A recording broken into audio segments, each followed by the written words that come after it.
I'm very happy to have another young Indian with us. Right now, we have with us Akshay Cyril. Let's listen to him. Over to you, Akshay. Thank you so much, Mr. Mathur, and it's always a pleasure to meet a fellow Stephanian. So I'll give a quick introduction about myself. I grew up in India, born and raised. I spent a bunch of my life in Kochi in Kerala, but I've also spent growing up in other coastal cities in India. I was always interested in problem solving and math, and that sort of led me to want to pursue mathematics at St. Stephen's. Did that, and at Stephens, I was, really captivated by both the classrooms as well as all of the activities outside the classroom. So I really kept myself busy with a lot of societies. I was most notably most active in quizzing, and then after that, I wanted to want to continue honing my experience with problem solving as I went into corporate, and that sort of directed me to want to pursue consulting. I got into BCG right out of college, and then I spent 5 years working in consulting with clients across multiple sectors. And after that, I wanted to pivot out of the consulting industry into more of a strategy or an industry role. And as a stepping stone to that, I wanted to pursue my MBA, and I'm currently a student at Wharton. Throughout my journey, like one theme that I sort of always saw was that information and guidance for, let's say, opportunities and entries were often at a premium for a lot of situations. And that's the topic that I really want to speak to you about today. Specifically, if I give you a couple of examples, right? When I was in Stephens, I saw there was a lot of students who wanted to pursue placements and roles in corporate. And while the college provided a platform through the campus placement cell, it acted more as a moderator and a mediator between the company and the student in itself to help facilitate those opportunities. There were a lot of instances where people uh, they got shortlisted to interview to these companies through the merit of their profile, their academic excellence, all of the activities that they did outside the classrooms. However, many companies have a very specific and individualized sort of an interview process where there is no clear-cut view on what makes a good candidate. And that guidance wasn't easily available to students.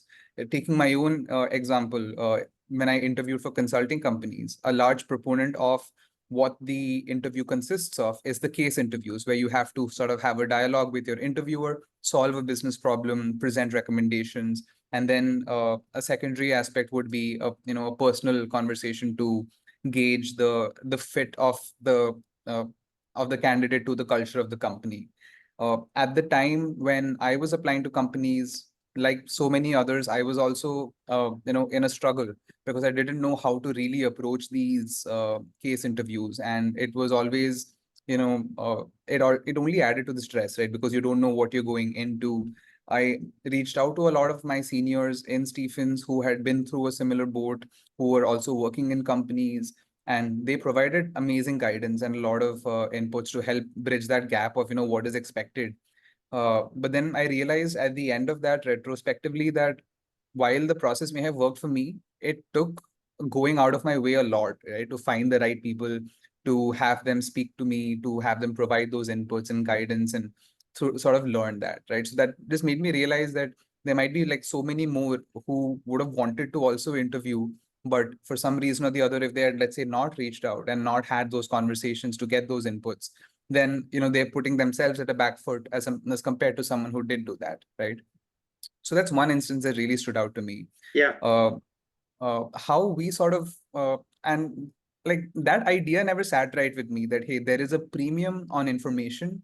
Only if you're able to get that can you really access those opportunities. So Yeah. that was one of the reasons why myself and three other classmates of mine, Rohil, and a couple of other people like Shantanu, and we decided to start a consulting club in college with the sole purpose of sort of democratizing that access, right?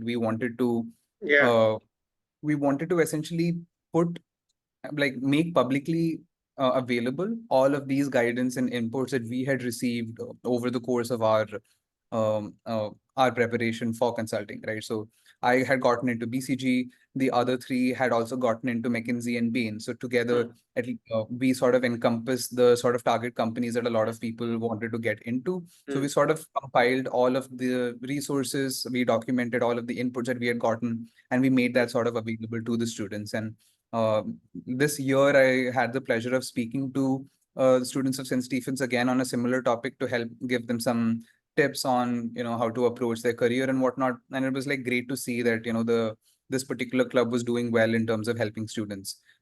Another instance that I saw this happen was when I was sort of applying for an MBA opportunity. I wanted to apply for like an Ivy League university, and there what the adcom wants is often like up in the air. Like they will say that the the composition of your application should have your essays, your academic background, your professional background, your standardized exams.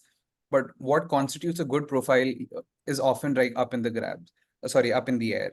Uh, you would have a lot of cases, and it's because it's extremely competitive. You would have a large amount of competition between people with objectively great profiles, right? They would be top of the field academically, professionally. They would have great standardized exams. The essays is where, when they're trying to tell their personal story, the admissions committee is able to identify differentiators on who would they would like as part of the class. And because that's subjective, there was also that same premium on information on what constitutes a good profile. And that has led to another industry being formed of admissions consultants, where they would sort of, work with their clients in order to help bring out the most unique parts of your profile, the best parts of your profile, and really make a strong case for, what is a good student, right? And that's sort of combining both what is the best part of a candidate story and also knowing what an admissions committee wants to hear, right? So Yeah. bridging gaps is what these admissions consultants used in order to help them. And I had also worked with an admissions consultant to get into Wharton. And that sort of also made me realize that the cost of actually hiring a good admissions consultant can sometimes be prohibitive to a lot of students who would have a stellar background, but might not be able to work with an expert in order to sort of bring out the best of themselves. Yeah. So these two instances really stood out to me in what I really wanted to speak to you about today. And that's about making this sort of information gap, or rather bridging this information gap, to make guidance and advice sort of accessible to more people. Yeah. The world, especially young people, has a lot of gifted folks, right? You have a lot of people top of their field in their academics, top of the field professionally, but there are often barriers stemming from this asymmetry in information. And I think there's like a lot more that potentially can be done in order to bridge that gap. For example, I spoke of getting into a professional role out of college, where you would have you would require a lot of input, such as what makes a good interview, how to prepare for all of that. uh, I think over the past 5 to 10 years or so, there has been a lot of movement in the space of making those guidances and input sort of available at a much lower barrier. You have a lot more of college-specific organizations being formed. You have a lot more startups being formed that are using technology to sort of bridge that gap and help students prepare. There, I think, needs to be more of a push for people who want to, get into, let's say, universities. I'm not sure how it may work for PhD applications, sir. So, if it would be great to also hear, your point of view on that. But I think there, and because these are just two instances that I myself went through, I'm sure there might be, other use cases and other situations and scenarios where this may also play out. So that's just the idea I wanted to share, that there is potentially a lot that can be done to bridge this information gap, to really make like the best and more elite opportunities more accessible and inclusive to a much more wider part of society. Okay. All right. We can discuss that later. Anything else you have to discuss? I was just, as How I was did you sort of go from Kerala to Delhi? What motivated you? it was quite simple. I wanted to, so there were two parts that really dictated why I really wanted to do that, right? One was my sort of experience growing up in multiple parts of India. like the earliest part of my childhood was in Gujarat. And then I also spent some time in Goa and in Chennai, and then a large part in Kerala. So one major driver behind why I wanted to go to Delhi was the opportunity to sort of be amongst and study amongst a really diverse set of students. I knew that in Delhi University, students from a variety of backgrounds would be coming in order to learn. And I felt that that sort of diversity would help my own education as well and Yeah. shape my own perspectives beyond what goes on in the classroom. Okay. And the second reason is my sort of passion for problem solving and mathematics. Like I really wanted to continue doing that. I wanted to get into a good college in order to pursue and sort of build the foundation of problem solving that I had sort of gotten more passionate about in my youth. Mhm. Okay. And did you find what you wanted in Delhi? I did. I felt that St. Stephen's especially was sort of like the ground that shaped me a lot into the person I am today. I feel that the gap between, let's say, young Akshay, childhood Akshay to today Yeah. is very vast, right? And I feel that my time at Stephens was a large proponent of that change. Uh, while there might be some facets of myself that may have changed, like after college, I did feel that, Delhi was really conducive to my own professional development Okay. into the person I am today. Well, I hear from most young people that college changed them, no matter which college they went to. So is Yeah. this, I sometimes I feel that it is just college and Mhm. not, I heard yesterday a person who went to college, Ramakrishna Mission College, which is Right. leading a monastic life in Mhm. near Kolkata. And he said it transformed him. So he did meet people from all over India and do all these things. They were leading Ramakrishna style monastic life. Right. But college transforms everybody, I think, because it's the Yeah. first time you step out of your parental control, really, and you decide who you are, I guess. But anyway, I'm glad you enjoyed college. And how was the working for BCG? It was a really great experience. Like one sort of guiding factor that led me into consulting was to sort of, do problem solving at a larger scale. And I'm really glad that I got the opportunity to do that. Like in Mm-hmm. consulting, because clients would reach out and say, "Hey, here's a business problem that we need some advice with." Mm-hmm. It sort of gave me the opportunity to really, work on, more the sort of high stakes problems for, important stakeholders, help really figure out, what is a root issue for a client, figure out how we can bridge the gap between what the issue is and what the ideal outcome is. And that journey I got to do like with clients from a wide variety of areas, in like across multiple industries, like let's say technology, let's say industrial goods, but also clients from the private sector as well as the public sector. I think Yeah.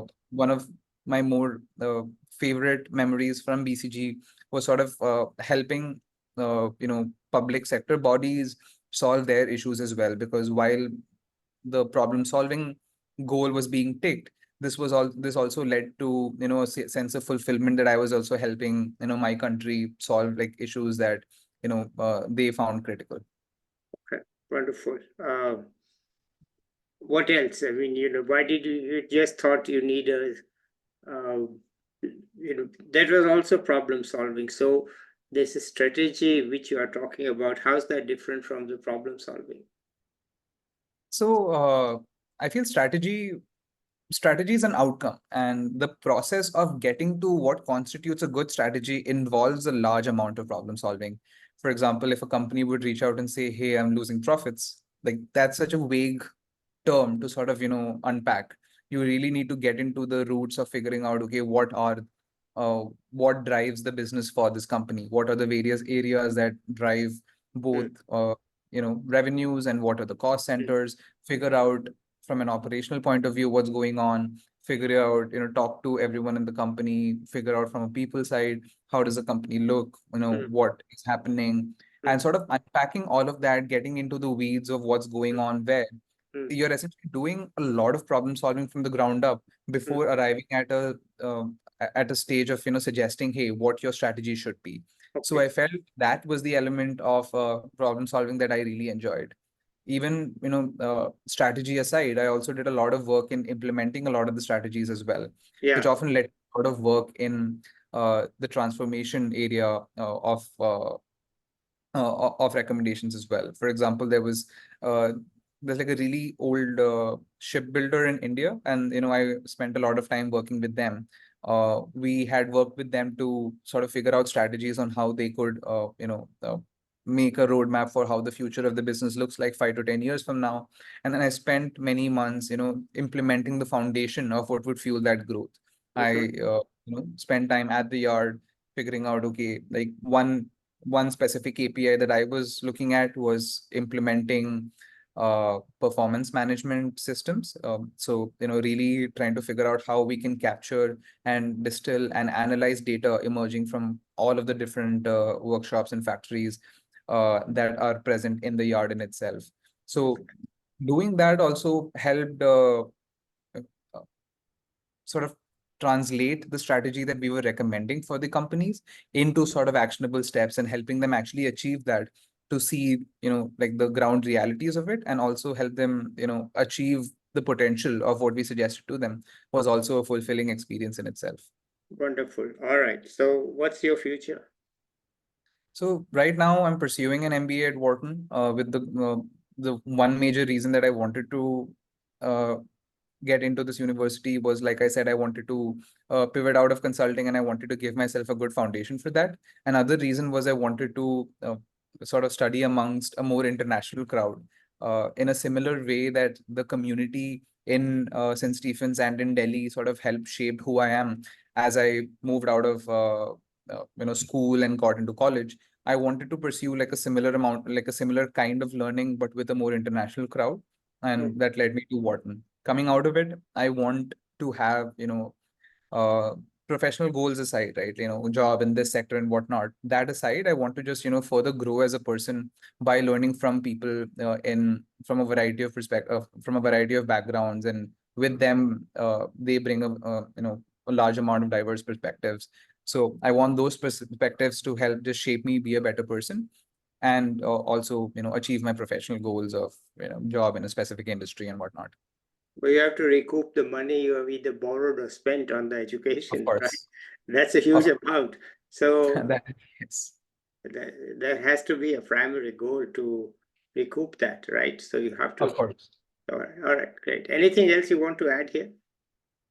No, but I think that's a fair call out. I think these Ivy League universities, the perceived best education in the world often brings with it a hefty price tag. And I am on student loans as as I spend my time in Wharton. That is a consideration. And however, that's something I'm hoping that will get sorted in like 5 years of entering into the workforce. Having that pipeline of paying back loans and getting that financial burden out of it. Uh, like that also just is also sort of a theme to what I earlier spoke about, right? This like information and education being at a premium. Once again, you have like best colleges, best education, but coming at a hefty price tag. There's always that question in my mind on, is there a possibility to make it more inclusive? Scholarships and other initiatives that colleges make for a wide variety of students from exceptional backgrounds is often like a step that does help in the direction. But I feel that there can be, there are like so many more who aspire to be in these spaces but are unable to because of financial constraints. Yeah, that is a serious problem, but it'll take a long time to discuss it. And I don't Of want course, to be in the discussing mode. I want to hear from you. Okay, of course. so you are likely to be in the US for some time. That is actually up in the air. I'm after Wharton, because I wanted to, just uh, so one part out of Wharton I wanted to get is a really unique sort of an experience professionally. So if that experience for me lies anywhere else in the world, like right now, I want to go out there and chase it, even if it may not be in the US. If it's in the US, absolutely will definitely work there, spend a little bit of time in the US. But if there is a really interesting opportunity professionally to work either for a company or in a topic that, would present itself to be really interesting, then I would probably chase it, even if that's in Europe, that's in Latin America, that's in Asia, wherever. So right now I'm wanted to keep my sort of goals open-ended, to not constrain myself to one geography or the other. Okay, fine. So you want to super maximize, right? Yes. All right. I Okay. You're a The way I thought of mathematician, right? You want a truly global optimization, right? it. Truly global Precisely. maximum. All right, fine. Why Precisely. why have a constraint maximization when you can have an unconstrained maximization, right? Precisely. Yes. The way I thought of it, I was going to Wharton to give myself a good platform to explore more professional opportunities. So it would be sort of counterproductive to then say, I will impose a limit of only one Yeah. country. Yeah, Yeah. Why constrain yourself when you can be unconstrained? All right, fair enough. precisely. Okay. Any advice you have for younger people? So I would say, so there are two main sort of themes that I wanted to, advise younger people. The one is to sort of never stop working hard. I know that even though there might be, constraints on opportunities stemming from either a financial gap or an information gap, that shouldn't deter anyone from working hard, because I feel that, really excelling in academics, professionally, outside the classrooms, in whatever their hobbies are, in whatever they're passionate about, be it sports, be it speaking, be it reading. Just never stop working hard, because through that journey, you sort of become a more stronger person, and that may also unlock opportunities that you didn't even know existed, right? So that, just in the face of whatever adversity that you may have, Hmm. in the face of whatever barriers you may perceive, Hmm. don't let that deter you from, just wanting to, just, become, or wanting, or continuing to excel, right? So that becomes sort of one theme. And the other theme was to sort of always be kind to people. I Ah, think in the competitive landscape of, students that exist, I think the Indian education system in itself sort of creates a situation where people compete amongst each other. Even if there are kids in school, they make friends, they have a group of 10, 15 friends. The way our education system works, you eventually have to compete against them, and that competition can sometimes get so intense that that may impact their relationships with each other. yes. So given that sort of an atmosphere that many kids go through, uh, I just want to re-emphasize the importance of just not letting that influence, the personal characteristics of a person and how they interact with others. And I feel it's always important to be kind.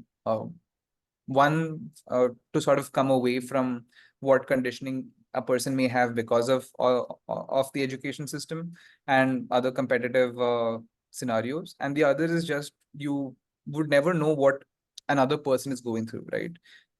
Out having no context, if a person, if there are two people, and one is unkind to the other for some reason or the other, uh, either they're frustrated with them, or they find them, they want to move away from them or some reason or the other, that person very rarely has a full picture of what the other person is going through, right? So True. coming from a place of, uh, hey, here is a competitive society that you have to sort of climb and get to, like a place where you can exit out of, that also just lends itself to a lack of empathy in a lot of people, where, when they're often looking out for themselves, they often forget about their fellow person, right? And that leads to a situation that just begets more unkindness. So I try to just step away from that. I try to, help whoever I can in whatever capacity I can, even if it may not be enough. And that's why I wanted to give that advice to younger people. Like, Okay. if more and more people are more empathetic, are more kind, are more helpful, I think just everyone can benefit, over the long term. All right. Wonderful. I know you asked me some questions, but I prefer not to answer because this is not No, of my course. place. Not because I don't want to answer, but this is a place for the young people to talk. I talk too much anyway. So, Of course, that is so completely I'd fine. rather not get into one because if I start, it may not stop for some time. That's a That's risk. completely fine. Okay, I'm used to talking a lot, so I don't want to talk about my Mhm. views and opinions. this is more for young people, Of and course. I think that's how it's working well, that it gives a chance to young people. Anything else you want to add?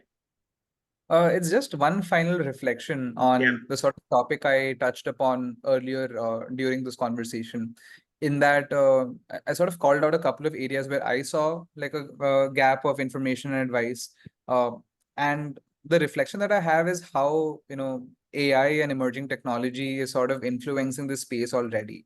For example, I saw that there are education companies like Kaplan who are sort of implementing an AI solution to create a virtual admissions consultant to sort of help students through technology figure out what your best profile looks like and whatnot.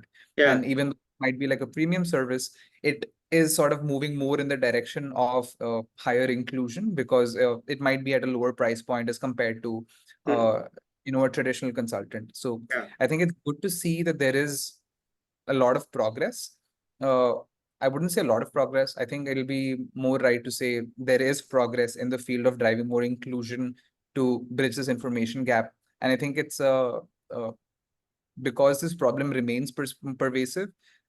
I think there should be a lot more of an effort to figure out how else we can bridge this gap. But it's also really cool to see how AI in just the short time that it has become, uh, it has been adopted across the world. They're already sort of moving to implement it in the education sector to bridge the same problem in itself.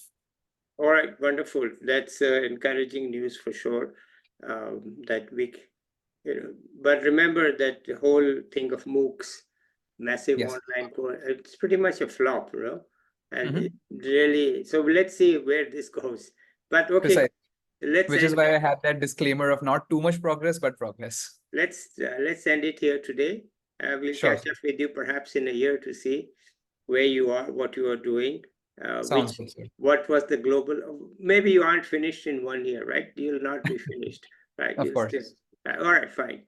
We'll see you then, and let's say bye to the viewers now. Okay. So bye bye everybody. I'll be back with another young person or an expert. Bye till then.